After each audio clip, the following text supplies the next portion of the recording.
Hey everybody, this is Red, and you're at Blood and Bloom, where I am sharing my current cycle reading with you.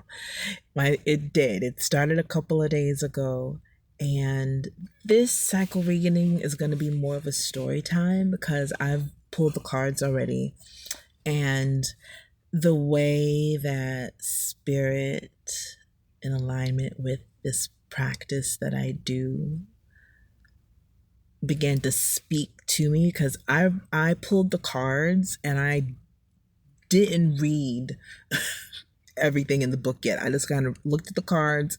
I knew just some of the initial understandings of them. So I just took that because I had to go to work too. So I just took those cards as that, and I knew I was going to read the book later. And of course, you know, when the blood starts, the wisdom begins to whisper. And sometimes she doesn't whisper, that truth roars back. So I'm driving and I'm sitting with myself and I'm trying to breathe through this wave of deluge energy that had come up in my reading. And I'll get to everything. I'll explain in a second. So my heart was doing that little panic flutter it does when I'm crossing a spiritual threshold. When the old part of me is falling away and the new part almost feels too real and it feels too close. And I have, you know, I have panic attacks. So I'm in the middle of a moment like that, and the car in front of me pulls in front of me, and it has a license plate that reads 944 did. And then, not even a minute later, I see 8118, a full palindrome number, mirroring itself back to me. So the 944, the energies of completion and foundation structure. So it felt like something is ending and I'm being supported. And did. So, there's the word like I did something, something is being done, or I done did it type of thing. So like that complete. So I was, playing. And then the 8118, when I look up the numbers, it was saying, Spirit was saying to me, what's inside of you is reflecting what's outside of you. Stay centered, stay with yourself. And that's when I knew. The cycle was moving me. The cycle is speaking, and I need to listen. So I remembered I need to go back to the book, kind of get some depth into what everything is outside of just my initial intuitive spaces with the cards, because this is a beautiful, beautiful deck, a beautiful structure that they've created with this, and I've been using it for a number of years. But I always go to the book. So let me tell you everything that came forward. And I'll start with the deluge. Number one, the underlying assists. This was the third card, the deluge, that blasted tower, the waters, the sacrifice. So when I saw the deluge sitting underneath my reading, my whole body reacted, right? I felt the squeeze, the fear, the something big is shifting. Look at the card. It's just whoosh, the equivalent of the tower. But when I read the book, something opened. The deluge isn't here to drown me. Remember, it is in the assisted underlying help for me. The deluge is here to clean me. The waters wash away the dust. The waters reveal the core. The waters return you to your source. And the line that hit me the hardest was this: to resist the waters is to cling to dust. So this cycle begins with surrender. That card awakened itself into my living space, immediately letting me know where to begin with this cycle's energy.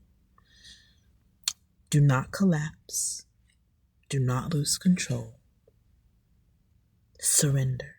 Safe surrender into the waters and letting the false fall away so that the truth can breathe. And this is deep emotional work for me. Trust, receiving love, believing I'm held, allowing myself to be seen. My panic was not a warning, but it was an opening. It was definitely an opening. What will help me? Oshun, Santeria, earth element, the number 7th gate, Netza. I think I'm saying that right. I know I'm not saying it right. So, the card that will help me, Oshun, she walked in like a balm. This love is embodied. She is love in form. She is love with her feet on the earth. No tears, no drama, just a woman who knows exactly who she is. The flames behind her. Okay, so it got cut off. I'm going to just start back at the top of Oshun. So Oshun, she is love embodied. Love in form. Love with her feet on the earth. No tears, no drama, just a woman who knows exactly who she is. The flames behind her, illusion. And actually, the book says it is controlled illusion because the fan and the beads, the air and the earth, and that is what she uses to control the illusion with her. Right? Her posture assured. The book calls her ability to ground the emotions into solid form. And because she sits at the 7th sphere, the Netzach, I think I'm saying this incorrect, but Netzach, she is the place where emotion becomes manifestation. That's that air and that earth. She's standing there. You don't have to see all of her. You know, she has that safety, that protection, even with the full revealing of her face. Presence. She is a place where emotion becomes manifestation, where feeling becomes reality. So my help this cycle is pretty clear with Oshun. Be the goddess you are, Red. Ground your love. Stand in your sweetness. Let your emotional truth take shape. My art, my music, my dance, my body, my heart, these are all of Oshun's domain within me. Now, this cycle is asking me to move in that beauty without shrinking, without doubting, and without apologizing. So, let's go into the last card. What will hinder me? Haunces of Petra. Fire.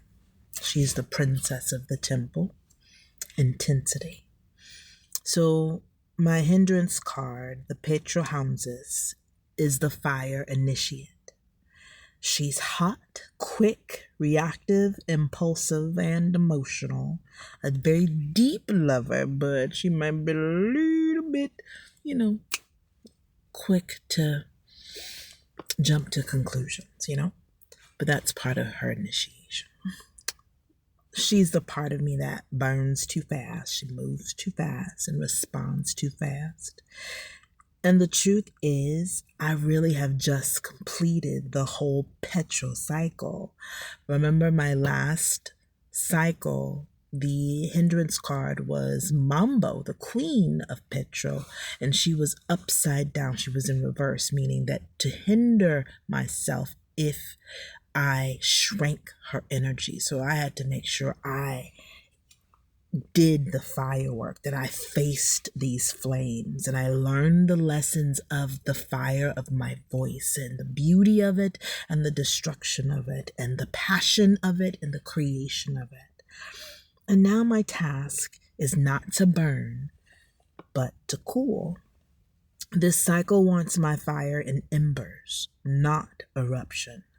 Fire, warmth, not wild. Contained, not chaotic. So what hinders me now is letting the old fire habits lead me instead of letting my new grounding take hold. So this isn't about me extinguishing my flame. We see that even in the card that is going to help me, Oshun. She's walking away from her controlled illusions through fire that manifests things into the physical world. Fire is always transformation, right? So she transforms her illusions into actual brick and mortar, actual space, actual things. Okay? So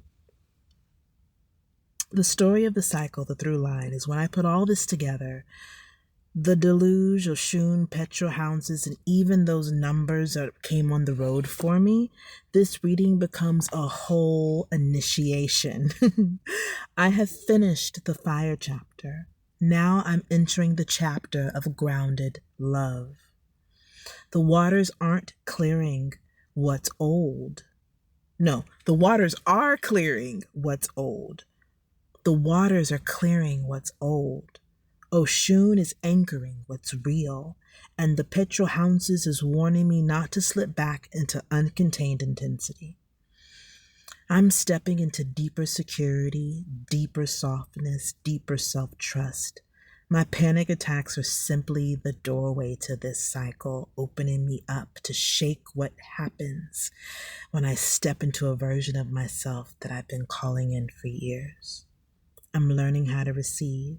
I'm learning how to love myself without flinching. I'm learning how to let someone else love me without panicking.